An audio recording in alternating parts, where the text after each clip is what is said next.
Welcome to 360 Tamil. இன்னைக்கு இந்த வீடியோல நம்ம எந்த படத்தோட எக்ஸ்பிளனேஷன் பத்தி பார்க்க போறோம்னா, பெங்காலில 2020ல வெளியான அந்தார்தான் அப்படின்ற படத்தை பத்தி தான் பார்க்க போறோம். இது ஒரு பக்காவான மிஸ்டரி த்ரில்லர் படம்னு சொல்லலாம். ஸ்டார்டிங்ல இருந்து எண்டிங் வரைக்கும் ரொம்ப சூப்பரா கொண்டு போயிருப்பாங்க. நீங்க எதிர்பார்க்காத ட்விஸ்ட் எல்லாம் கடைசியில வச்சிருப்பாங்க. கண்டிப்பா இந்த படம் உங்க எல்லாருக்குமே பிடிக்கும் நம்புறேன். இந்த படத்தோட ஃபுல் எக்ஸ்பிளனேஷனுக்குள்ள போறதுக்கு முன்னாடி இந்த வீடியோக்கு ஒரு லைக் போடுங்க. நீங்க போடுற லைக் மூலியமா இந்த வீடியோ இன்னும் நிறைய பேர்கிட்ட கொண்டு போய் சேர்க்கப்படும். இப்ப டைம் வேஸ்ட் பண்ணாம நம்ம நேரடியா எக்ஸ்பிளனேஷனுக்குள்ள போயிடலாம். படத்தோட ஸ்டார்டிங் சீனே அப்புன்ற ஒரு பெரியவரை காட்டுறாங்க. ஏறக்குறைய இவருக்கு ஒரு 60 வயசு இருக்கும். இவரோட மைண்டுக்குள்ள சில விஷயங்கள் ஓடிட்டு இருக்கு. ஏதோ ஒரு குற்றத்தை பண்ணிட்டாரு போல. போலீஸ்லாம் இவரை அரெஸ்ட் பண்ணி கூட்டு போறாங்க. இது மைண்டுக்குள்ள ஓடிட்டு இருக்கும் போது சட்டுன்னு இவர் முழிச்சிடுறாரு. இதை நினைச்சு கொஞ்சம் அப்செட்டா இருக்க மாதிரி நமக்கு காட்டுறாங்க. என்ன விஷயம் அப்படின்றத டீட்டெயிலா நமக்கு காட்ட மாட்டாங்க. இந்த படத்தோட கதை இருக்கு பாத்தீங்களா, இமாச்சல்ல தான் நடக்குது. இப்ப ஜீனியா அப்படின்ற ஒரு பொண்ணை காட்டுறாங்க. இந்த பொண்ணுமே டிராவல் பண்ணி ஒரு பர்டிகுலர் கடைக்கு வராங்க. அது ஒரு லைப்ரரியா தான் இருக்கும். இவங்க ஏற்கனவே வாங்கிட்டு போன புக்கை தந்துடுறாங்க. அதை பாதி ரேட்டுக்கு அவர் எடுத்துக்கிறாரு. இப்ப வேற ஒரு புக்கு இவங்க கிட்ட தராரு. இவங்களுமே ஜாலியா பேசிட்டு அந்த இடத்த விட்டு கிளம்ப ஆரம்பிக்கிறாங்க. இந்த சின்ன பொண்ணுக்கு 13 வயசு ஆகுது. இப்ப வீட்டுக்கு வந்து அம்மா கிட்ட பேசிட்டு இருக்கா. அம்மாவோட பேரு தனு அப்படின்றது. ஆனா நான் தனுவை இதுக்கப்புறம் ஈரன்னே சொல்றேன். அம்மா கிட்ட என்ன சொல்றானா, இன்னைக்கும் பிரிஞ்சால் தானா, எதுக்காகமா அதையே செஞ்சுட்டு இருக்கீங்க அப்படின்ற மாதிரிலாம் கேட்கிறா. அதே மாதிரி நாங்க பொண்ணுங்களா சேர்ந்து டூர் போலான்னு முடிவு பண்ணிருக்கோம், நான் போகவான்ற மாதிரி கேட்கிறா. அதுக்கு நீ அப்பா கிட்ட தான் கேட்கணும் அப்படின்ற மாதிரி அம்மா சொல்லிட்டு இருக்காங்க. இது சம்பந்தமா இவங்க பேசிட்டு இருக்கும் போது ரூம்குள்ள இருந்து அப்பா வந்துடுறாரு. என்ன விஷயம்ன்ற மாதிரி கேட்கிறாரு. இந்த பொண்ணுக்கு 2 பெஸ்ட் ஃப்ரெண்ட்ஸ் இருப்பாங்க. அவங்க 3 பேருமே சேர்ந்த மாதிரி டூருக்கு போறதுக்கு பிளான் போட்டிருப்பாங்க. அதை பத்தி எல்லாம் பொண்ணு சொல்லி பர்மிஷன் கேட்கிறா. அதெல்லாம் முடியாதுன்ற மாதிரி அப்பா சொல்லிட்டாரு. அந்த 2 பொண்ணுங்களோட பேரண்ட்ஸ் ஏத்துக்கிட்டாங்க. நீங்க மட்டும் ஏன்பா ஏத்துக்க மாட்டீங்க அப்படின்ற மாதிரி பொண்ணு கேட்கிறா. அவங்க ஏத்துக்கலாம், என்னால ஏத்துக்க முடியாது. சின்ன பசங்க போறதை நான் அலோவ் பண்ணுவேனா, என்னால முடியவே முடியாது அப்படின்ற மாதிரி சொல்லிட்டு இருக்காரு. இதெல்லாம் இப்போ உனக்கு புரியாது, நீ பேரண்ட்ஸா மாறுவல, அப்ப புரியும்ன்ற மாதிரிலாம் பொண்ணு கிட்ட சொல்லிட்டாரு. அப்பா இப்படி சொன்னதுனால பொண்ணு கொஞ்சம் அப்செட் ஆயிடுறா. கோவப்பட்ட மாதிரி வேகமா ரூம்குள்ள போய் கதவை சாத்திக்கிறா. இந்த விஷயத்தெல்லாம் ஒய்ஃப் கவனிச்சிருப்பாங்கல்ல. இவரும் ஒய்ஃப் கிட்ட என்ன சொல்றாருன்னா, கொஞ்சம் பார்த்து அவளை சமாதானப்பத்து அப்படின்ற மாதிரி சொல்லிட்டு கிளம்புறாரு. ஹீரோவை பொறுத்த வரைக்கும் காலேஜ் ப்ரொஃபஸரா தான் வேலை பார்த்துட்டு இருக்காரு. ஹீரோ வீட்டுக்கு பக்கத்துல ஒரு ஆன்ட்டி இருப்பாங்க. அந்த ஆன்ட்டியை பாக்குறதுக்காக தான் வந்திருக்காரு. இந்த ஆன்ட்டி சொந்தக்கார ஆன்ட்டி போல. இந்த ஆன்ட்டி மேக்சிமம் வெளியே வராம வீட்டுக்குள்ளேயே அடைஞ்சிருக்காங்க. ஏதோ பர்சனல் லாஸ் இருக்கு போல, அதை நினைச்சுதான் ஃபீல் பண்ணிட்டு இருக்காங்க. இப்படியே ஃபீல் பண்ணிக்கிட்டே இருந்தா எப்படி ஆன்ட்டி, உங்களோட வேலையெல்லாம் நீங்க பார்க்க ஆரம்பிங்க அப்படின்ற மாதிரி ஹீரோ சொல்லிட்டு இருக்காரு. இந்த ஆன்ட்டியை பொறுத்த வரைக்கும் ஜோஷியம் சொல்லுவாங்கல்ல, அந்த மாதிரி வேலை தான் பார்ப்பாங்க. அதே மாதிரி எதிர்காலத்தை கூட ஓரளவுக்கு ப்ரெடிக்ட் பண்ணி சொல்லுவாங்க. அந்த வேலையை தான் பார்க்க சொல்லி இவர் சொல்லிட்டாரு. நார்மலா இவங்க கிட்ட பேசிட்டு இந்த இடத்தை விட்டு கிளம்பிடுறாரு. இவர் பொண்ணு டூருக்கு போக வேணாம்னு சொல்லிட்டாரு பாத்தீங்களா, அதனால பொண்ணு அன்னைக்கு முழுக்க அப்செட்டா இருந்திருக்கா. இதை பத்தி எல்லாம் ஒய்ஃப் சொல்லிட்டு இருக்காங்க. அவளை போக தான் விடுங்களேன் அப்படின்ற மாதிரிலாம் கேட்டுட்டு இருக்காங்க. அப்ப ஹஸ்பண்ட் எதுவுமே பேசாம அமைதியா இருக்காரு. இப்ப மறுநாள் காலையில பொண்ணு ஹோம்ஒர்க் எல்லாம் பண்ணிட்டு இருக்கா. சரி நீ டூருக்கு போய்க்கோ அப்படின்ற மாதிரி சொல்லிட்டாரு. உண்மையதான் சொல்றீங்களா அப்படின்ற மாதிரி பொண்ணு சந்தோஷமா அப்பாவை கட்டி பிடிச்சிடறா. நீ நடுவுல 1 மணி நேரத்துக்கு ஒரு தடவை எனக்கு கால் பண்ணிக்கிட்டே இருக்கணும், புரிஞ்சுதா அப்படின்ற மாதிரி கேட்கறது. கண்டிப்பா பண்றேன் அப்படின்ற மாதிரி இந்த பொண்ணும் ஏத்துக்கிறா. பொண்ணு கிளம்ப போறால, அதுக்கான திங்ஸ் எல்லாம் அம்மா பேக் பண்ணிட்டு இருக்காங்க. இப்ப கிளம்ப வேண்டிய நாளும் வந்துருது. இந்த பொண்ணு இருக்கா பாத்தீங்களா, சந்தோஷமா பேக் எடுத்துட்டு இங்க இருந்து கிளம்ப ஆரம்பிக்கிறா. அம்மாவும் லாங்ல இருந்து இந்த விஷயத்தை கவனிச்சிட்டு இருக்காங்க. அப்புன்னு ஒரு பெரியவரை காமிச்சாங்கல்ல, அவர் இவங்களோட நெய்பர் தான் போல. அந்த பொண்ணு கிளம்பி போறதா அவரோட வீட்டுல இருந்து கவனிச்சிட்டு இருக்காரு. இந்த அப்பு கவனிச்சிட்டு இருக்கிறத ஹீரோனோ எதர்ச்சியா கவனிக்கிறாங்க. என்ன இப்படி பார்த்துட்டு இருக்காரு அப்படின்ற மாதிரி அந்த பெரியவர் ஒரு பார்வை பாக்குறாங்க. ஹீரோ நடுவுல எனக்கு கால் பண்ணும் அப்படின்ற மாதிரி சொல்லியிருப்பாரு. இப்ப கால் பண்ணி பார்த்தா பொண்ணுக்கு கால் போகவே மாட்டேங்குது. எதுக்காக இந்த மாதிரி பண்றா அப்படின்ற மாதிரிலாம் ஒய்ஃப் கிட்ட பேசிட்டு இருக்காரு. இவங்க 2 பேருமே இது சம்பந்தமா டிஸ்கஸ் பண்ற மாதிரி நமக்கு காட்டுறாங்க. இப்ப பொண்ணு வர நேரமே வந்துருது. ஆனா இன்னும் பொண்ணு வராம இருக்காங்க. இவங்க 2 பேருமே அவங்களோட ஃப்ரெண்ட்ஸ் கூட தான் பேசிட்டு இருக்காங்க. அந்த ஃப்ரெண்ட்ஸ் என்ன சொல்றாங்கன்னா, பக்கத்துல இருக்க காட்டு பகுதியில நிறைய இல்லீகல் வேலை எல்லாம் நடக்கிறதா தகவல் கிடைச்சது அப்படின்ற மாதிரிலாம் பேசிட்டு இருக்காங்க. ஒய்ஃபும் பொண்ணு கிட்ட இருந்து இன்னும் தகவல் வரல. சரி பொண்ணுக்கு கால் பண்ணி பாப்போன்ற மாதிரி கால் பண்ணி பாக்குறாங்க. பொண்ணுக்கு கால் போயிருக்காது. மத்த பொண்ணு கிட்ட விசாரிக்கலாம்னு விசாரிச்சிருப்பாங்க. அந்த மாதிரி ஒரு பொண்ணுக்கு கால் பண்ணிருப்பாங்க. நாங்க டூருக்கே போலன்ற மாதிரி அந்த பொண்ணு சொல்லிருப்பா. இத ஹஸ்பண்ட் கிட்ட சொன்னா ஹஸ்பண்டா என்ன சொல்ற அப்படின்ற மாதிரி ஷாக் ஆகுறாரு. ஒரு பொண்ணு தானே அப்படி சொல்றா, இன்னொன்னு பொண்ணு கிட்ட பேசி பார்ப்போம் அப்படின்ற மாதிரி இவரும் உடனே அந்த பொண்ணுக்கு கால் பண்ணி பேசுறது. அந்த பொண்ணு நாங்க கேன்சல் பண்ணிட்டோம் அப்படின்ற மாதிரி சொல்றா. அப்ப நம்ம பொண்ணு மட்டும் எங்க கிளம்பி போனோம் அப்படின்ற மாதிரி இவங்க 2 பேருக்குமே ஒரு கேள்வி வருது. நான் நேரடியா வீட்டுக்கு போய் பேசி பார்த்துட்டு வரேன் அப்படின்ற மாதிரி ஹீரோவும் கிளம்புறாரு. ஒரு டிரைவரை செட் பண்ணி 3 பேருமே போற மாதிரி தான் பிளான் இருக்கும். இந்த பொண்ணோட வீட்டுல ஏத்துக்க மாட்டாங்க. அதனால பிளானையே கேன்சல் பண்ணிருப்பாங்க. பிளானே கேன்சல் ஆயிடுச்சுன்னா நம்ம பொண்ணு மட்டும் எதுக்கு போனோம் அப்படின்ற மாதிரிலாம் ஹீரோ யோசிச்சுட்டு இருக்காரு. ஆக்சுவலா சொந்தக்கார ஆன்ட்டி இருக்காங்கன்னு சொன்னா பாத்தீங்களா, அந்த ஆன்ட்டி வீட்டுக்கும் இவங்களோட பொண்ணு போவா. அதனால ஆன்ட்டிக்கு கால் பண்ணி இதை பத்தி பேசிட்டு இருக்காங்க. ஆனா அந்த ஆன்ட்டி இங்க வரல அப்படின்ற மாதிரி சொல்லிட்டாங்க. அப்ப எங்க தான் பொண்ணு போயிருப்பான்ற மாதிரி ஹீரோயின் ஃபீல் பண்றாங்க. ஹீரோவோ 2வது பொண்ணை பார்த்து பேசுறதுக்காக வந்துடுறாரு. பொண்ணு என்ன சொன்னாலோ அதே தான் இந்த பொண்ணும் சொல்றா. வேற ஏதாவது நீ கவனிச்சியாமா அப்படின்ற மாதிரி ஹீரோ கேட்கறாரு. ஜீனியாவை கடைசி சில நாளா ஒரு பையன் ஃபாலோ பண்ணிட்டு இருந்தான் அப்படின்ற மாதிரி இந்த பொண்ணு சொல்றா. அவன் பார்க்க எப்படி இருந்தான் அப்படின்ற மாதிரி அடையாளத்தெல்லாம் கேட்டு தெரிஞ்சுக்கிறாரு. அதே மாதிரி இந்த பொண்ணு இருக்கால, அந்த பையனை வச்சே நாங்க 3 பேர் போட்டோ எடுத்துக்கிட்டோம் அப்படின்ற மாதிரி அந்த போட்டோவை காட்டுறா. அந்த பையன் போட்டோல இருக்க மாட்டான், இவங்க 3 பேர் மட்டும் தான் போட்டோல இருப்பாங்க. சாதாரணமா போட்டோ எடுத்துட்டாங்கன்னு கேட்பாங்கல்ல, அந்த மாதிரி தான் அந்த பையன் கிட்ட கேட்டு போட்டோ எடுத்திருக்காங்க போல. விசாரணையெல்லாம் முடிச்சுட்டு ஹீரோ வீட்டுக்கு வராரு. ஒய்ஃப் என்னாச்சு அப்படின்ற மாதிரி வேகமா ஹஸ்பண்டுக்கு பக்கத்துல வந்து கேக்குறாங்க. எங்க தெரியும் பொண்ணு கிடைக்கல, பொண்ணு இந்த மாதிரி ஏமாத்திட்டு போயிருக்கா அப்படின்ற மாதிரி சொல்றாரு. நம்ம பொண்ணு அப்படிலாம் பண்ணிருக்க மாட்டா, வேற ஏதோ தப்பு நடந்திருக்கு அப்படின்ற மாதிரி இவங்களும் வெளியெல்லாம் வந்து அழ ஆரம்பிக்கிறாங்க. இவர் கஷ்டப்பட்டு ஒய்ஃபை கண்ட்ரோல் பண்ணிட்டு இருக்காரு. சரி எல்லா பக்கமும் நம்ம தேடி பார்ப்போம் அப்படின்ற மாதிரி யோசிக்கிறாங்க. பொண்ணு எங்கெல்லாம் போவாலும் அந்த இடத்துலலாம் தேடி பார்த்துட்டு இருக்காங்க. என்னதான் தேடினாலும் சரி இவங்களால பொண்ணை கண்டுபிடிக்க முடியல. அதனால ஒரு இன்ஸ்பெக்டரை வீட்டுக்கு கூப்பிட்டு பேச ஆரம்பிக்கிறாங்க. இன்ஸ்பெக்டர் கிட்ட காணாம போனதை பத்தி எல்லாம் சொல்லிட்டாங்க. உங்க பொண்ணு அடிக்கடி எங்கெல்லாம் போவா அதை பத்தி சொல்லுங்க அப்படின்ற மாதிரி கேட்கிறாரு. அவளுக்கு 2 ஃப்ரெண்ட்ஸ் தான் இருக்காங்க, அந்த 2 ஃப்ரெண்ட்ஸோட வீட்டுக்கு போவா, அப்படி இல்லைன்னா பக்கத்துல இருக்க ஒரு லைப்ரரிக்கு போவா அப்படின்ற மாதிரி ஒய்ஃப் சொல்லிட்டு இருக்காங்க. அதே மாதிரி ஒய்ஃபுக்கு வேற ஒரு விஷயம் ஞாபகம் வருது. பொண்ணு ஒரு பையன் ஃபாலோ பண்ணிருப்பான், அதை பொண்ணுமே கவனிச்சிருப்பா. வீட்டுக்கு வந்த பொண்ணு இருக்கால, அம்மா கிட்டே இந்த விஷயத்தெல்லாம் சொல்லியிருப்பா. இதெல்லாம் கேட்டுட்டு இருக்க ஹஸ்பண்ட் ஷாக் ஆகுறாரு. இதை பத்தி எதுக்காக நீ என்கிட்ட சொல்லன்னு கேட்கறாரு. சொன்னா நீங்க கோவப்படுவீங்களா, அதனால தான் சொல்லாம மறைச்சிட்டேன் அப்படின்ற மாதிரி சொல்லிட்டாங்க. இன்ஸ்பெக்டரும் பொண்ணோட ரூமை பார்க்கலாமான்னு கேட்கறாரு. பாருங்கன்ற மாதிரி சொல்லிட்டாங்க. இவரும் ரூம்க்கு வந்து ஏதாவது கிடைக்குமா அப்படின்ற மாதிரிலாம் பார்த்துட்டு இருக்காரு. பொண்ணுக்கு டைரி எழுதுற பழக்கம் இருக்கு போல. டைரியில கடைசியா என்ன எழுதியிருக்கா அப்படின்ற மாதிரி பாக்குறாரு. நாளைக்கு நான் டூருக்கு போக போறேன் அப்படின்ற மாதிரி தான் பொண்ணு எழுதி வச்சிருக்கா. இந்த விஷயத்தெல்லாம் கவனிச்சுக்கிறாரு. கபோர்ட்ல ஒரு ஆல்பமும் இருக்கு. இன்ஸ்பெக்டரும் அந்த ஆல்பத்தெல்லாம் பார்த்துட்டு இருக்காரு. அந்த ஆல்பத்துல ஜீனியா இருக்கா பாத்தீங்களா, ஒரு சின்ன பையன் கூட விளையாடிட்டு இருக்கா. இந்த சின்ன பையன் யாருன்ற மாதிரி இன்ஸ்பெக்டர் கேட்கறாரு. என் தங்கச்சியோட பையன் தான், ஜீனியாக்கு இந்த பையனை ரொம்ப பிடிக்கும், எப்பவுமே விளையாடிட்டு இருப்பா அப்படின்ற மாதிரிலாம் சொல்லிட்டாங்க. நான் இந்த ஆல்பத்தையும் டைரியும் எடுத்துக்கிறேன் அப்படின்ற மாதிரி சொல்லிட்டாரு. சரின்ற மாதிரி இவங்களும் ஏத்துக்கிறாங்க. இப்ப பேசிக்கிட்டே இவங்க வாசல் கிட்ட வந்துட்டு இருக்காங்க.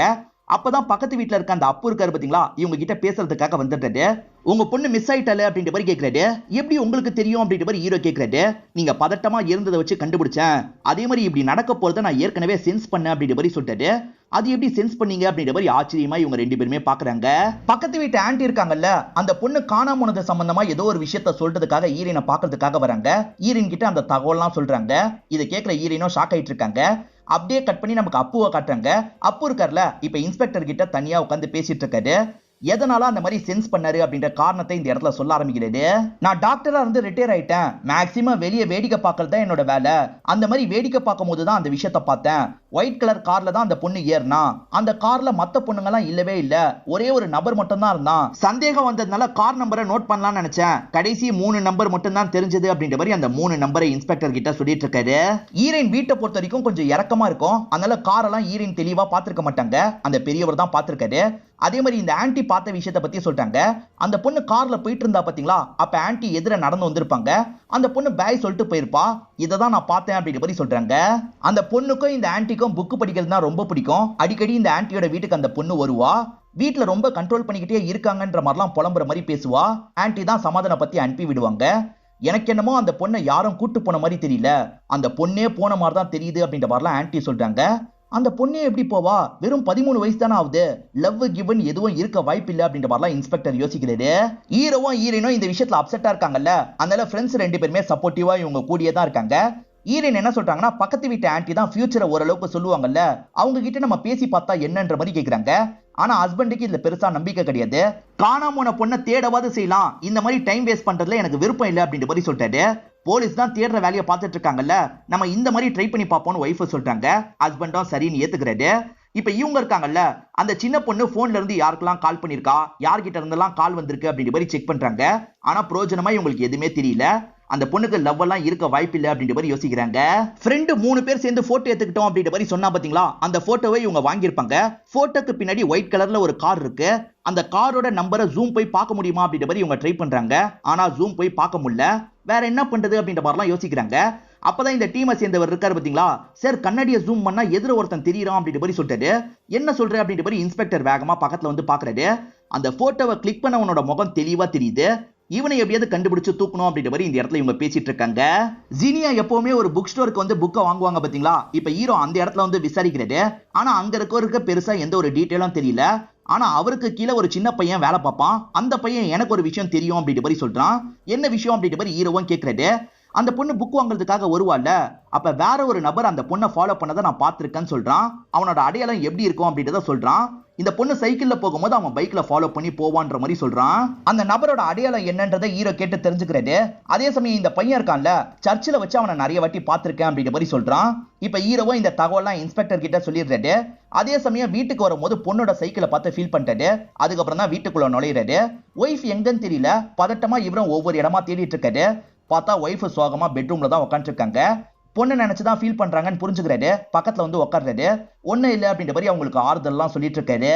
இன்ஸ்பெக்டர் ரிஃப்ளெக்ஷன்ல ஒரு நபரை பார்த்தாரு பாத்தீங்களா, அதே நபரை பத்தி தான் ஹீரோ கிட்ட அந்த சின்ன பையன் சொல்லியிருப்பான். அவன் சர்ச்சுக்கு பக்கத்துல அடிக்கடி வருவான்ற மாதிரி அந்த சின்ன பையன் சொன்னான்ல, அங்கதான் வெயிட் பண்ணிட்டு இருக்காங்க. கரெக்டா அந்த சாம்ன்ற நபர் பைக்ல வந்துட்டு இருக்காரு. சடனா இவங்க எல்லாருமே சேர்ந்த மாதிரி அவனை அமுக்குறாங்க. அவனும் பயந்து இங்க இருந்து தப்பிக்கிறதுக்கு ட்ரை பண்றான். ஆனா எல்லாருமே சேர்ந்த மாதிரி லாக் பண்ணிடுறாங்க. எதுக்காக அந்த பொண்ணை ஃபாலோ பண்ண அப்படின்ற மாதிரி சாம் கிட்ட கேக்குறாங்க. அந்த பொண்ணை மட்டும் இல்ல, நிறைய பொண்ணை ஃபாலோ பண்ணுவேன், சும்மா பாக்குறதுக்காக மட்டும் தான் ஃபாலோ பண்ணுவேன் அப்படின்ற மாதிரி சொல்றான். ஆனா அடிச்சா உண்மை வரும் அப்படின்ற மாதிரி இன்ஸ்பெக்டர் யோசிக்கிறாரு. அவனை நல்லா அடிச்சு முட்டியெல்லாம் உடைங்க அப்படின்ற மாதிரி சொல்லிட்டாரு. சார், அதுல ஒரு சிக்கல் இருக்கு. அவன் எக்ஸ்எம்எல்ஏக்கு வேண்டியவன். அவர் என்னதான் எக்ஸ்எம்எல்ஏவா இருந்தாலும் பொலிட்டிக்கலா ரொம்ப பவர் இருக்கு, நம்ம எதுவுமே பண்ண முடியாது சார், யோசிச்சு முடிவெடுங்க அப்படின்ற மாதிரி அசிஸ்டன்ட் சொல்லிட்டாரு. இந்த நபரோட டெல்லி ஹாஸ்பிட்டல்ல தானே 5 பசங்க இறந்து போனதா நியூஸ் வந்தது அப்படின்னு கேக்குறாரு. இந்த அசிஸ்டன்ட்டும் ஆமான்னு சொல்லிட்டாரு. இந்த எக்ஸ்எம்எல்ஏவோட பேரு நீலம் அப்படின்றது. அப்படியே கட் பண்ணி நமக்கு இந்த ஆன்ட்டியை காட்டுறாங்க. இந்த ஆன்ட்டி தான் ஃபியூச்சரை ஓரளவுக்கு பார்ப்பாங்கல்ல, அந்த மாதிரி பொண்ணு எங்க இருக்கான்னு கண்டுபிடிங்க அப்படின்ற மாதிரி எல்லாருமே சேர்ந்து சொல்றாங்க. இந்த ஆன்ட்டியும் பார்க்கறதுக்கு ட்ரை பண்றாங்க. இல்ல பெருசா இன்ஸ்பெக்டருக்கு நம்பிக்கை இல்ல. இன்ஸ்பெக்டர் சாதாரணமா உட்காந்துருக்காரு.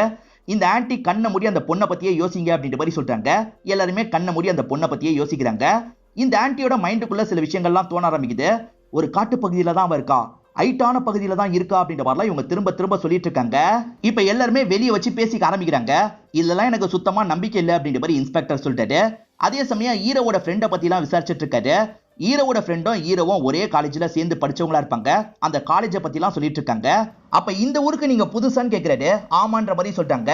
சரி, என்ன பண்றதுன்னு நான் பாக்குறேன், நீங்க கிளம்புங்க அப்படின்ற மாதிரி இன்ஸ்பெக்டரை அனுப்பி வச்சிடுறாரு.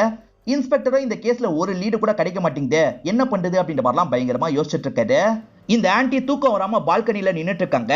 அப்ப ஹீரோவோட வீட்டுக்கு ஒரு நபர் வந்து லெட்டர் வச்சுட்டு போறான். அவன் பார்க்க எப்படி இருந்தான்றது ஆன்ட்டிக்கு தெரியல.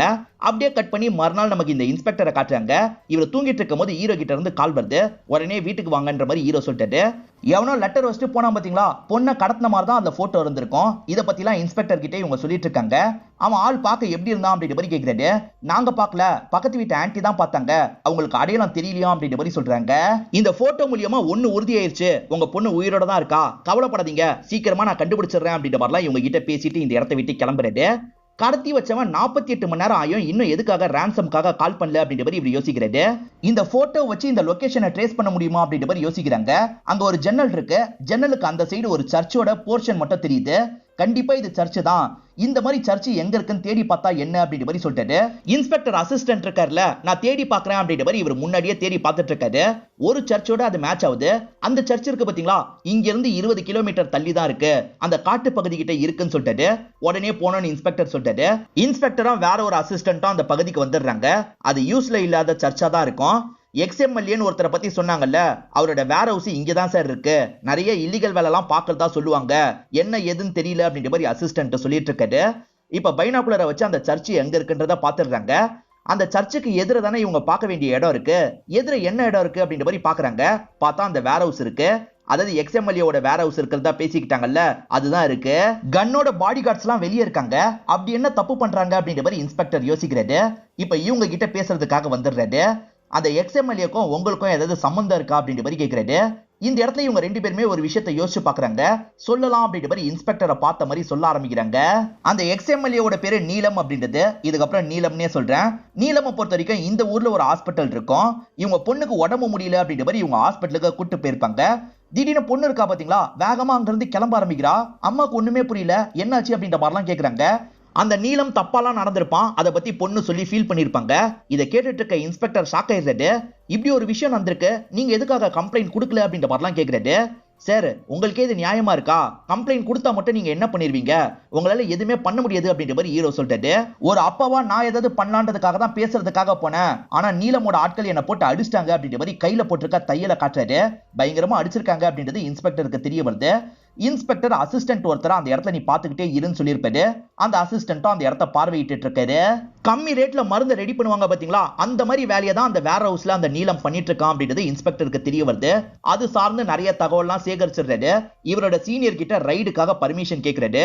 எடுத்தோம் கௌத்தன் பர்மிஷன் என்னால தர முடியாது, அதுக்கப்புறம் நான் தான் நிறைய பேருக்கு பதில் சொல்லணும், கொஞ்சம் எனக்கு டைம் கொடு அப்படின்ற மாதிரி சீனியரும் கேட்கிறாரு. நீலமோட வேர் ஹவுஸ்ல உங்க பொண்ணு இருக்க வாய்ப்பு இருக்குன்னு இன்ஸ்பெக்டர் சொல்லியிருப்பாரு. இதனால ஈரமும் ஃப்ரெண்டும் அந்த இடத்துக்கு வந்துடுறாங்க. போட்டோ எல்லாம் எடுத்துட்டு இருக்காங்க. கரெக்டா இந்த இடத்துக்கு இன்ஸ்பெக்டர் அசிஸ்டன்ட் வந்துடுறாரு. நீங்களாம் எதுக்கு இங்க வந்தீங்க, காரியத்தையே கெடுத்துறாதீங்க, நான் தான் பாத்துட்டு இருக்கேன்ல, முதல்ல இங்க இருந்து கிளம்புங்க அப்படின்ற மாதிரிலாம் அனுப்பி விடுறாரு. சின்ன பொண்ணு ஒரு புக்கு கடைக்கு வருவா பாத்தீங்களா, அதே கடைக்கு ஆன்ட்டி வந்திருக்காங்க. புதுசா ஒரு புக் எடுத்துடுறாங்க. ஏற்கனவே வாங்கியிருக்க புக்கை பாதி ரேட்டுக்கு தரலாம்ல, அந்த மாதிரி இவங்க பாதி ரேட்டுக்கு தராங்க. இந்த புக் எப்படி இவங்க கிட்ட வந்தது அப்படின்ற மாதிரி இந்த கடைக்காரர் யோசிக்கிறாரு. ஏன்னா சின்ன பொண்ணு கிட்ட தான் இந்த புக்கை இவர் விற்கவே செஞ்சிருப்பாரு. இவர் இதை பத்தி யோசிச்சுட்டு இருக்காருல, இதெல்லாம் பக்கத்துல இருக்க ஒரு நபர் கவனிக்கிறாரு. ஏன் இந்த மாதிரி யோசிக்கிறீங்க அப்படின்ற மாதிரிலாம் விஷயத்தை கேட்டு தெரிஞ்சுக்கிறாரு. அப்படி கேட்டு தெரிஞ்சுக்கிற நபர் யாருன்னு பாத்தீங்கன்னா இன்ஸ்பெக்டரோட வேற ஒரு அசிஸ்டன்டா தான் இருப்பாரு. போலீஸ் சாம்னு ஒருத்தனை பிடிச்சு வச்சாங்கல்ல, அவனை ரிலீஸ் பண்ணிருப்பாங்க. நீலமோட சொந்தக்கார பையன்றதுனால தான் ரிலீஸ் பண்ணிருப்பாங்க. அந்த பையன் ஆட்களை கூப்பிட்டு வந்து ஈரவை மிரட்ட ஆரம்பிக்கிறான். இதோட இதை விட்டு இல்லைன்னா என்ன பண்ணுவனே தெரியாது அப்படின்ற மாதிரி வார்னிங்கை குத்துட்டு போயிடுறான். இதை பத்தி ஹீரோ இருக்கார்ல, இன்ஸ்பெக்டர் கிட்ட சொல்லிட்டு இருக்காரு. இந்த பையனை யூஸ் பண்ணி தான் உங்க பொண்ணு அந்த நீலம் தூக்கியிருக்கான் போல, ஏன் எதுக்குன்றது தெரியல, ஆனா சீக்கிரமா உங்க பொண்ணை மீட்டெடுக்க வேண்டியது என்னோட பொறுப்பு அப்படின்ற மாதிரிலாம் ஹீரோ கிட்ட சொல்றாரு. அப்போன்னு ஒரு பெரியவரை காட்டுவாங்க பாத்தீங்களா, அந்த பெரியவர் இந்த ஆன்ட்டியை பாக்குறதுக்காக வீட்டுக்கு வராரு. காலிங் பெல் அடிச்சோன்னா அந்த ஆன்ட்டியும் கதவை திறந்து உள்ள வாங்கன்ற மாதிரி சொல்லிட்டாங்க. ரெண்டு பேருமே உள்ள போய் பேசிக்க ஆரம்பிக்கிறாங்க. இது எல்லாத்தையும் இன்ஸ்பெக்டரோட இன்னொன்னு அசிஸ்டன்ட் இருக்கார்ல, லாங்ல இருந்து கவனிக்கிறாரு. நீலம் இருக்கார்ல, எதர்ச்சியா ஜன்னல் பக்கம் வராரு. அப்பதான் கீழ இருந்து ஒருத்தர் இவங்களையே கவனிச்சிட்டு இருக்கிறது தெரிய வருது. யாரோ ஒருத்தர் நம்மளே கவனிச்சிட்டு இருக்கான், அவன் யாரு என்னன்னு உடனே பாருங்க அப்படின்ற மாதிரி சொல்லிட்டாரு. ஆட்களும் சரின்ற மாதிரிலாம் இந்த இடத்துல ஏத்துக்கிறாங்க. அப்படியே கட் பண்ணி இந்த ஆன்ட்டியை காட்டுறாங்க. இந்த ஆன்ட்டி பனி பெஞ்சிட்டு இருக்கும் போது வெளியே நின்னுட்டு இருக்காங்க. இதை பாக்குற ஹீரோயின் இருக்காங்கல்ல, என்ன ஆன்ட்டி பண்ணிட்டு இருக்கீங்க, பனி இவ்வளவு பெய்யுதுல, உள்ள வாங்க அப்படின்ற மாதிரி வேகமா இந்த ஆன்ட்டியை வீட்டுக்குள்ள எல்லாம் கூட்டு போயிட்டு இருக்காங்க. இன்ஸ்பெக்டருக்கு நைட்டு நேரம் போன் கால் வருது. அட்டன் பண்ணா எதிர நீலம் தான் பேசுறாரு. உங்களோட ஆள் ஒருத்தன் தான் என்ன வேவ் பார்த்துட்டு இருக்கான் போலியே, இன்னும் 5 நிமிஷத்துல உங்களோட ஆளை திரும்பி போக சொல்லுங்க, அப்படி இல்லைன்னா அவனுக்கு என்ன ஆகும்னே தெரியாது அப்படின்ற மாதிரி மிரட்டுறாரு. இதனால இன்ஸ்பெக்டர் லைட்டா பயந்துடுறாரு. அவனை வர சொல்லிடலாம் அப்படின்ற மாதிரி அந்த அசிஸ்டன்ட்டுக்கு கால் பண்ணிட்டாரு. அவர் போனை பார்க்காம இருக்காரு. அப்பன்னு பார்த்து பின்னாடி யாரோ மண்டையிலேயே அடிச்சிடுறாங்க. இவரை மயக்கம் போட்ட மாதிரி கீழே விழுந்துடுறாரு. இவன் ஏன் போன் எடுக்க மாட்டான் அப்படின்ற மாதிரி இந்த இடத்துல இன்ஸ்பெக்டர் யோசிக்கிறாரு. அவர் காயப்பட்டு விழுந்திருக்கிறதுனால தான் போனை எடுக்காம இருப்பாரு. மறுநாள் காலையில தான் ஆளுங்க அடிச்சிருக்காங்க அப்படின்றது இன்ஸ்பெக்டருக்கு தெரிய வருது. இன்ஸ்பெக்டர் நீலம் கிட்ட பேசுறதுக்காக வந்துடுறாரு. நீலம்க்கு பொலிட்டிக்கல் சப்போர்ட்லாம் இருக்குல்ல, ரொம்ப தெனாவட்டா தான் இன்ஸ்பெக்டர் கிட்ட பேசிட்டு இருக்கான். இன்ஸ்பெக்டரும் 2 நாளைக்கு முன்னாடி ஒரு பொண்ணு காணாம போனா, அந்த பொண்ணை பத்தி உங்களுக்கு ஏதாவது தெரியுமான்னு கேக்குறாரு. தினமும் இந்த இடத்துல எவ்வளவோ பேர் காணாம போறாங்க, அவங்கள பத்திலாம் நான் தெரிஞ்சு வச்சிருக்க முடியுமா, எனக்கெல்லாம் தெரியாது அப்படின்ற மாதிரி சொல்லிட்டாரு. தெரியாதுன்னா உங்களோட இடத்துல ரைடு பண்ணிக்கலாமா அப்படின்ற மாதிரி கேக்குறாரு. ப்ராப்பர் டாக்குமெண்டோட வாங்க, ரைடு பண்றதுக்கு நான் என்ன அலோவ் பண்ண மாட்டேன்னா சொல்றேன், தாராளமா அலோவ் பண்றேன் அப்படின்ற மாதிரி பேசுறான். இப்ப இன்ஸ்பெக்டரும் அசிஸ்டன்ட்ங்க கிட்ட பேசிட்டு இருக்காரு.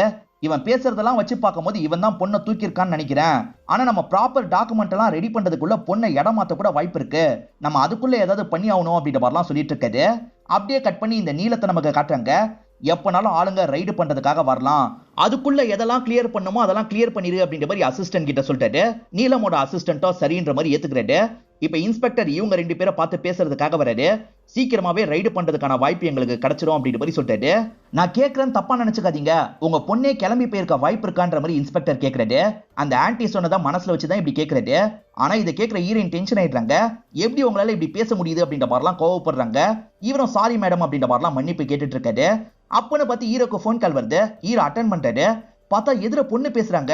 நீ எங்கமா இருக்க அப்படின்ற மாதிரி இவர் பதட்டமா பேசுறாரு. பொண்ணு இருக்க இடத்த பத்தி கொஞ்சம் கொஞ்சமா சொல்ல ஆரம்பிக்கிறாங்க. இதெல்லாம் கவனிச்சிட்டு இருக்க இன்ஸ்பெக்டர் இருக்கார்ல, ட்ரேஸ் பண்ணுங்க அப்படின்ற மாதிரி ஆட்களுக்கு கால் பண்ணி சொல்றாரு.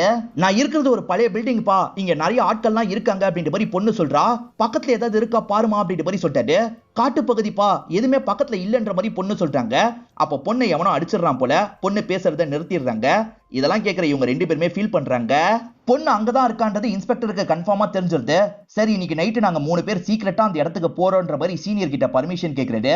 எல்லாத்துக்கும் ஒரு முறை இருக்கு, முறை தவறி நடக்க முடியாது அப்படின்ற மாதிரி சீனியர் சொல்லிட்டாரு. சார் நம்ம முறைப்படி போறதுக்குள்ள அந்த நீலம் கண்டிப்பா அந்த பொண்ணை இடம் மாத்திடுவான் சார், ப்ளீஸ் சார் புரிஞ்சுக்கோங்க அப்படின்ற மாதிரிலாம் இன்ஸ்பெக்டர் கேட்கறாரு. இன்ஸ்பெக்டர் ரொம்ப கேக்குறாருல, அதனால சீனியர் 1 மணி நேரம் வேணா உள்ள போங்க, யார் கண்ணிலையும் படாம திரும்பி வந்துடணும்னு சொல்லிட்டாரு. சரி சார் அப்படின்ற மாதிரி இன்ஸ்பெக்டர் ஏத்துக்கிறாரு. 3 பேருமே சீக்கிரட்டா அந்த பில்டிங் குள்ள நுழைஞ்சு அந்த பொண்ணை காப்பாத்தணும் அப்படின்ற மாதிரி யோசிக்கிறாங்க. அந்த பில்டிங்க்கு வெளியே பாதுகாப்புக்கு ஆட்கள் இருப்பாங்கல்ல, அவங்கள என்ன பண்ணலாம் அப்படின்ற மாதிரிலாம் பிளான் போட்டுட்டு இருக்காங்க. இப்ப பிளான் எல்லாம் போட்டுட்டு இவங்க 3 பேருமே அந்த பகுதிக்கு வந்துட்டு இருக்காங்க. வெளியே 2 கார்ட்ஸ் மட்டும்தான் இருப்பாங்க. அந்த கார்ட்ஸை பின்னாடி இருந்து வந்து இவங்க அடிச்சு மயக்கமாக்கிடுறாங்க. இப்ப சைலண்டா 3 பேருமே உள்ள வந்துடுறாங்க. அங்க ஏகப்பட்ட ரூம் இருக்கு. ஒவ்வொரு ரூமா இவங்க செக் பண்ணிட்டு இருக்காங்க. நிறைய மாத்திரை பாக்ஸ் தான் இவங்களுக்கு கிடைக்குது. இந்த மாதிரி இவங்க செக் பண்ணிட்டு இருக்க சவுண்ட் நீலம்க்கு கேட்டது. யாரோ நுழைஞ்ச மாதிரி இருக்கே அப்படின்ற மாதிரி நீலம் யோசிக்கிறாரு. என்ன ஏதுன்னு பாக்குறதுக்காக வெளியே வந்துட்டு இருக்காரு. அவர் சேஃப்டிக்காக கன்னும் எடுத்துட்டு வந்திருப்பாரு. இப்ப இன்ஸ்பெக்டர் அசிஸ்டன்ட்ட பார்த்தவர் சட்டுன்னு ஷூட் பண்றதுக்காக எய்ம் பண்றாரு. இன்ஸ்பெக்டர் அசிஸ்டன்ட் தப்பிக்கிறதுக்காக இவரை ஷூட் பண்ணிடுறாரு. சோ நீலம் இந்த இடத்துல இறந்து போயிடுறாரு. இப்ப இவங்களுமே போட்டோல பார்த்த மாதிரியான ஒரு இடத்துக்கு வந்துடுறாங்க. ஆனா அந்த இடத்துல இவங்களுக்கு பொண்ணு கிடைக்க மாட்டா. அப்ப நம்ம வந்ததே வேஸ்டா அப்படின்ற மாதிரி இவங்க 3 பேருமே மாத்தி மாத்தி பாத்துக்கிறாங்க. இதுக்கு தான் வேணாம்னு சொன்னேன், கேட்டிங்களா அப்படின்ற மாதிரி சீனியர் போட்டு திட்டுறாரு. அவன் இறந்து போயிட்டான், இப்ப என்ன பண்றது அப்படின்ற மாதிரிலாம் யோசிக்கிறாரு. அப்படி யோசிச்சவரை நீங்க 3 பேருமே உள்ள நுழைஞ்சது யாருக்கும் தெரியாதுல்ல, அது தெரியாமையே இருக்கட்டும் அப்படின்ற மாதிரி சொல்லிட்டாரு. அதாவது அவன் யாராலையோ இறந்த மாதிரி கொண்டு வந்துடலாம்னு யோசிக்கிறாரு. அந்த பொண்ணு அங்க இல்லனா எங்க போயிருப்பான்ற மாதிரி இன்ஸ்பெக்டர் யோசிக்க ஆரம்பிக்கிறாரு. இவரோட செகண்ட் அசிஸ்டன்ட் அந்த லைப்ரரி நபர்கிட்ட பேசி பார்த்திருப்பாரு. அதே சமயம் அப்பு ஆன்ட்டியோட வீட்டுக்கு போனதா பார்த்திருப்பாரு. இத பத்தி எல்லாமே இன்ஸ்பெக்டர் கிட்ட சொல்லியிருப்பாரு. இன்ஸ்பெக்டர் அவங்க 2 பேர் எதுக்காக மீட் பண்ணாங்க அப்படின்ற மாதிரி யோசிக்கிறாரு. ஏன்னா ஒருத்தர் டாக்டர், இன்னொருத்தவங்களை பொறுத்த வரைக்கும் ஜாதகம்லாம் சொல்றவங்க. இவங்க 2 பேருக்கு என்ன சம்பந்தம் அப்படின்ற மாதிரி திரும்ப திரும்ப யோசிச்சு பாக்குறாரு. அவங்க 2 பேருமே ஒயிட் கலர்ல ஒரு காரை பார்த்ததா சொல்லியிருப்பாங்க. அந்த காரோட டீட்டெயிலை வச்சு இவங்க கண்டுபிடிக்கணும் அப்படின்ற மாதிரி ட்ரை எல்லாம் பண்ணிருப்பாங்க. ஆனா அந்த காரை கண்டுபிடிக்கவே முடிஞ்சிருக்காது. அப்படி ஒரு கார் ஏன் இருக்கணும், இவங்க ஏன் பொய் சொல்லி இருக்க கூடாது அப்படின்ற மாதிரிலாம் இவர் யோசிக்க ஆரம்பிக்கிறாரு. இவங்களை பத்தி நம்ம தேடி பார்க்கணும் அப்படின்ற மாதிரி யோசிக்கிறாரு. இப்பதான் இவங்க 2 பேரை பத்தி நெட்ல எல்லாம் சர்ச் பண்ணி பார்க்க ஆரம்பிக்கிறாரு. இந்த இறந்து போன நீலத்துக்கு டெல்லியில ஒரு ஹாஸ்பிட்டல் இருந்திருக்கும். அந்த ஹாஸ்பிட்டல்ல 5 பேர் இறந்து போயிருப்பாங்க. அந்த 5 பேர் இறந்து போனதுக்கு அப்பு தான் காரணம் அப்படின்ற மாதிரி போலீஸ் அரெஸ்ட் பண்ணிருப்பாங்க. சோ அப்பு குற்றவாளி அப்படின்றது இவருக்கு தெரிய வருது. அப்போ உடனே பார்த்து விசாரணை பண்ணும் அப்படின்ற மாதிரிலாம் யோசிக்க ஆரம்பிக்கிறாரு. அப்படியே கட் பண்ணி நமக்கு அப்புவையும் இந்த ஆன்ட்டியும் சேர்த்து காட்டுறாங்க. இவங்க 2 பேருமே புர்கா போட்ட மாதிரி ஒரு பொண்ணை கூட்டு போயிட்டு இருக்காங்க. இன்ஸ்பெக்டர் இவங்க வீட்டுக்கு வந்து பார்க்கலான்னு பார்த்தா 2 பேருமே மிஸ் ஆகுறாங்க. ஆட்கள் கிட்ட சொல்லி அவங்கள கண்டுபிடிங்க அப்படின்ற மாதிரிலாம் சொல்லிட்டாரு. அவங்க ஏர்போர்ட்டுக்கு போயிட்டு இருக்காங்கன்னு தெரிய வருது. இவர் உடனே ஏர்போர்ட்டுக்கு போகணும்னு நினைக்கிறாரு. அவங்க 3 பேருமே ஏர்போர்ட்டுக்கு வந்துடுறாங்க. வேகமா இங்க இருந்து கிளம்பிடணும் அப்படின்ற மாதிரிலாம் ட்ரை பண்றாங்க. அதுக்குள்ள இன்ஸ்பெக்டர் இந்த இடத்துக்கு வந்துடுறாரு. அவ்வளவு வேகமா எங்க கிளம்பிட்டு இருக்கீங்க, நில்லுங்க அப்படின்ற மாதிரி சொல்லிட்டாரு. இப்ப புர்காவை ரிமூவ் பண்ணா அந்த சின்ன பொண்ணு தான் இந்த இடத்துல இருக்கா. நீங்க 2 பேர் தான் ஏமாத்தி இந்த பொண்ணை தூக்கி இருக்கீங்க அப்படிதானே அப்படின்ற மாதிரிலாம் கோவமா கேட்டுட்டு இருக்காரு. அப்ப இந்த இடத்துக்கு ஹீரோவும் ஹீரோயினும் சேர்ந்த மாதிரி வந்துடுறாங்க. அவங்க மேல தப்பு இல்ல, நாங்க எல்லாருமே சேர்ந்து தான் இந்த விஷயத்த பண்ணோம் அப்படின்ற மாதிரி சொல்லிட்டாரு. இது எல்லாருமே சேர்ந்து பண்ணீங்களா அப்படின்ற மாதிரி இன்ஸ்பெக்டர் ஆச்சரியப்படுறாரு. யோசிச்சு பார்க்கும்போது இன்ஸ்பெக்டருக்கு சில விஷயங்கள் புரிய ஆரம்பிக்குது. நீலமா கொல்லணும்னு முடிவு பண்ணிருக்காங்க, நம்ம மூலியமா கொண்டிருக்காங்கன்னு யோசிக்கிறாரு. ஏன் இப்படி பண்ணீங்கன்ற மாதிரிலாம் கோவப்படுறாரு. அப்ப அந்த ஆன்ட்டி இருக்காங்கல்ல, ஒரு நியூஸ் பேப்பர் கட்டிங்க எடுத்து காட்டுறாங்க. இறந்து போன 5 பேர்ல இவங்களோட பேரனும் ஒருத்தனா இருப்பான். என் பேரன் இறந்து போனதுக்கு அவன் தான் காரணம்ன்ற மாதிரி சொல்றாங்க. இந்த இடத்துல தான் ஒரு பிளாஷ்பேக்கை நமக்கு காட்ட ஆரம்பிக்கிறாங்க. தப்பான மருந்தை தந்ததுனால தான் அந்த பசங்க எல்லாம் இறந்து போயிருப்பாங்க. பேரன் சீரியஸா இருக்கான்னு தெரிஞ்சோன்னே இந்த பாட்டி சோகமா உட்காந்து இருந்திருப்பாங்க. அவங்களுக்கு எதிர தான் ஹீரோவும் ஹீரோயினும் சோகமா உட்காந்து இருக்காங்க. ஏன்னா இவங்களோட பையனும் அதனால பாதிக்கப்பட்டிருப்பான். ஹீரோயின் என் தங்கச்சியோட பையன் அப்படின்ற மாதிரி சொன்னாங்க பாத்தீங்களா. தங்கச்சியோட பையன்லாம் கிடையாது, இவங்களுக்கு ஒரு பையன் இருந்திருப்பான். அந்த பையனுக்கு தான் ஏடாகுடமா அந்த மாதிரி ப்ராப்ளம் ஏற்பட்டிருக்கும். அதுல அந்த பையன் இறந்திருப்பான். அதே மாதிரி இந்த பாட்டியோட பேரனும் இறந்து போயிருப்பான். சம்பந்தப்பட்டவங்களை ஏதாவது பண்ணணும் அப்படின்ற மாதிரி இவங்க எல்லாருமே லீகலா ஃபைட் பண்ணி பார்த்திருப்பாங்க. எதுவுமே வேலைக்கு இருக்காது. அதுக்காக தான் நம்மளே ஏதாவது பண்ணலாம் அப்படின்ற மாதிரி யோசிச்சிருப்பாங்க. அப்படி பார்த்தா தப்பு பண்ணது அந்த டாக்டர் தானே அப்படின்ற மாதிரி இன்ஸ்பெக்டர் கேட்கிறாரு. டாக்டர் மேல எந்த தப்பும் இல்லைன்றதை இவங்க புரிய வைக்கிறாங்க. ஆக்சுவலா பலியாடு மாதிரி ஒருத்தர் தேவைப்பட்டிருக்கோம், அதனால டாக்டர் தான் தப்பா மருந்து தந்துட்டாரு அப்படின்ற மாதிரி கொண்டு வந்திருப்பாங்க. இதனால டாக்டர் 1 வருஷத்துக்கு மேல தேவையில்லாம தண்டனை எல்லாம் அனுபவிச்சிருப்பாரு. டாக்டருமே ஏதாவது பண்ணணும் அப்படின்ற மாதிரிலாம் யோசிச்சிருப்பாரு. இவங்க கூட சேர்ந்திருப்பாரு. இவங்க எல்லாருமே சேர்ந்த மாதிரி தான் இந்த விஷயத்த பண்ணிருப்பாங்க. அவனை சாவடிக்கிறதுக்காக தான் இதை பண்ணும் அப்படின்ற மாதிரி சொல்றாங்க. இந்த பொண்ணு காணாமனதுக்கும் நீலத்துக்கும் எந்த சம்பந்தமும் கிடையாது. வேணும்ட்டே நீலம் பக்கம் இவரை போக வச்சிருப்பாங்க. இப்பதான் இன்ஸ்பெக்டருக்கு அதெல்லாம் புரியுது. எப்படியும் அவன் சாக வேண்டியவன் தான், நீங்க எல்லாம் கிளம்புங்க அப்படின்ற மாதிரி இன்ஸ்பெக்டரை இவங்களை அனுப்பி விட்டுட்டு இங்க இருந்து கிளம்புறது. நீலம் பக்கம் திருப்பி விட்டது கூட ஓகே, நம்ம கையாலேயே எப்படி சாவடிக்க வச்சாங்க அப்படின்ற மாதிரி இன்ஸ்பெக்டர் புரியாம யோசிச்சுட்டு இருக்காரு. சாவடிச்ச அசிஸ்டன்ட் இப்ப கூட இல்ல. அந்த அசிஸ்டன்ட் எங்கன்னு இன்னொன்னு அசிஸ்டன்ட் கிட்ட கேக்குறாரு. சார் அவர் சொந்த ஊருக்கே டிரான்ஸ்பர் வாங்கிட்டு போயிட்டாரு, டெல்லிக்கு தான் போயிருக்காருன்னு சொல்லிட்டாரு. எது அவன் டெல்லியை சேர்ந்தவனா அப்படின்ற மாதிரி இவர் பயங்கரமா இந்த இடத்துல ஷாக்லாம் ஆகுறாரு. ஹீரோவும் ஃப்ரெண்டும் ஒரு பர்டிகுலர் காலேஜ்ல படிச்சதா சொல்லியிருப்பாங்க. அதே காலேஜ்ல தான் இவரோட அசிஸ்டன்ட் படிச்சிருப்பாரு. இப்பதான் அந்த தகவல்லாம் இன்னொன்னு அசிஸ்டன்ட் மூலியமா இவருக்கு தெரிய வருது. சோ ஸ்டார்டிங்ல இருந்தே நம்மள டைவர்ட் பண்ணது அவன் தான் போல அப்படின்ற மாதிரி யோசிக்கிறாரு. அந்த பொண்ணு லாக் ஆயிருக்க மாதிரி ரேண்டமா ஒரு போட்டோ எடுத்திருப்பாங்க. வேணும்ட்டே அந்த இடத்துல இருந்து போட்டோ எடுத்த மாதிரி இவர் தான் செட் பண்ணிருப்பாரு. சார் இந்த பகுதி இங்க தான் இருக்குன்ற மாதிரி இவங்களை டைவர்ட் பண்ணிருப்பாரு. இதனால தான் நீலம் பக்கம் கேஸ் திரும்பி இருக்கும். அதே மாதிரி அந்த பொண்ணை காப்பாத்தணும் அப்படின்ற மாதிரி 3 பேருமே போனாங்க பாத்தீங்களா. இந்த அசிஸ்டன்ட்டும் கூட வந்திருப்பாரு. இந்த அசிஸ்டன்ட் வேணும்ட்டே தான் நீலம ஷூட் பண்ணுவாரு. தற்காப்புக்காக ஷூட் பண்ணிருக்க மாட்டாரு. இப்பதான் இந்த விஷயம்லாம் இன்ஸ்பெக்டருக்கு புரிய வருது. எல்லாரும் சேர்ந்து நல்லா ஏமாத்திட்டாங்க அப்படின்ற மாதிரிலாம் சிரிச்சிட்டு இருக்காரு. இந்த நபரோட பொண்ணு பையெல்லாம் பாதிக்கப்பட்டிருக்க மாட்டாங்க. ஹீரோக்காக பண்ணோன்றதுக்காக தான் அந்த அசிஸ்டன்ட் அப்படி பண்ணிருப்பாரு. இந்த படத்துல உங்களுக்கு சில கேள்வி வர வாய்ப்பு இருக்கு. பொண்ணை கடத்தினதே உங்களோட பிளான்னா எதுக்காக பொண்ணு காணாம போனதுக்கு அப்புறம் ஃபீல் பண்ணாங்கன்னு ஒரு கேள்வி வரும். இவங்க ஃபீல் பண்ற மாதிரி காட்டணுன்றதுக்காக அப்படி பண்ணிருப்பாங்க. ஆக்சுவலா பக்கத்துல ஃப்ரெண்டோட ஒய்ஃபும் இருக்காங்கல்ல, அவங்க முன்னாடி நடிக்கிறதுக்காக தான் இந்த மாதிரி பண்ணிருப்பாங்க. ஏன்னா அவரை பொறுத்த வரைக்கும் கிட்னாப் நடந்திருக்கு அப்படின்ற மாதிரி தான் நினைச்சிருப்பாரு. சரி, அவங்க இருக்கும் போது நடிச்சது கூட ஓகே. ஹீரோயின் மட்டும் வீட்டுல தனியா இருக்கும் போது எதுக்காக ஃபீல் பண்ணாங்க, ஹீரோ எதுக்காக ஆறுதல் சொன்னாரு அப்படின்ற மாதிரி ஒரு கேள்வி உங்களுக்கு வரலாம். ஆக்சுவலா ஹீரோயின் தனியா இருக்கும் போது பையன் இறந்து போனதை நினைச்சு ஃபீல் பண்ணிருப்பாங்க. அதுக்கு தான் ஹஸ்பண்ட் ஆறுதல் சொல்லியிருப்பாரு. பொண்ணு காணாம போனதை நினைச்சுதான் இவங்க ஃபீல் பண்றாங்கன்ற மாதிரி நம்மள நம்ப வச்சிருப்பாங்க. திரும்பி படத்தை ஒரு வாட்டி பாத்தீங்கன்னா அவங்க எல்லாருமே ஸ்டார்டிங்ல இருந்து டிராமா தான் பண்ணாங்கன்றது கிளியரா நமக்கு புரிய வரும். இந்த படத்தோட கதை உங்க எல்லாருக்குமே பிடிச்சிருக்கும் நம்புறேன். இந்த வீடியோ உங்களுக்கு பிடிச்சிருந்ததுன்னா லைக் பண்ணுங்க, கமெண்ட் பண்ணுங்க, மறக்காம 360 தமிழ் சேனலா சப்ஸ்கிரைப் பண்ணுங்க. தொடர்ச்சியா இந்த மாதிரி வீடியோக்கள் வந்துகிட்டே தான் இருக்கும்.